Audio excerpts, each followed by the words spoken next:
Hello and welcome to Hindustan Times. The World Climate Conference in Brazil is in its second week, and it's traditionally the more important week as participants are hopefully moving closer to an agreement.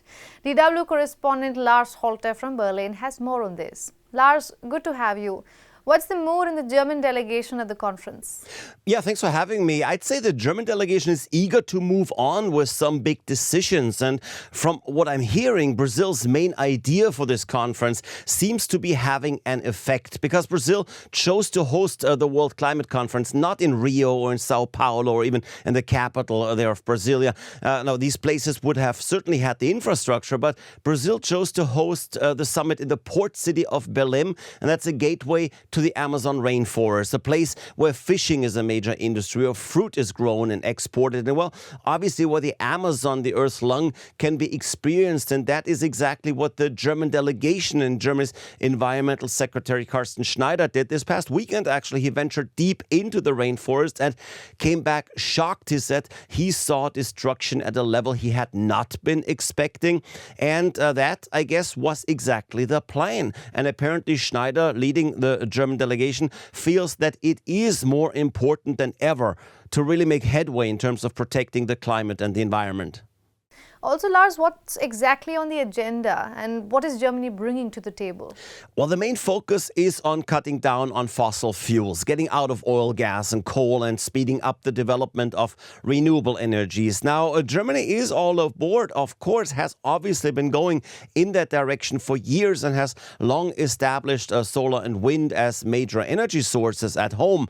However, development of renewables isn't fast enough, and sadly, just last week, the German government even decided to build 8 new gas power plants to generate the energy the country's economy here so desperately needs. But, like I said, the commitment is clear. Germany has now promised an additional 60 million euros to help protect people in vulnerable countries, and Germany is so far the biggest donor of such funds, and that is on top of $6 billion the country has generally spent in recent years on financing the fight against climate change.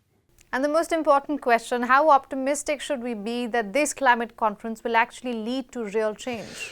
Well, that's the multi-billion-dollar question, of course, and especially really what makes it into the agreement. In the past, of course, we know that more promises have been made than kept. This is obviously, as I said, supposed to change now. And as we're heading into these last days of the conference, people in attendance are saying that in the past, roadmaps were drawn up, and now it's about really making the changes planned. But one member of the German delegation is representing Greenpeace Germany. He's told us that there are also 1,600 oil, gas and coal lobbyists at the meeting. Now, they're representing an industry making $3 billion a day. That's very powerful companies with very little interest in changing much.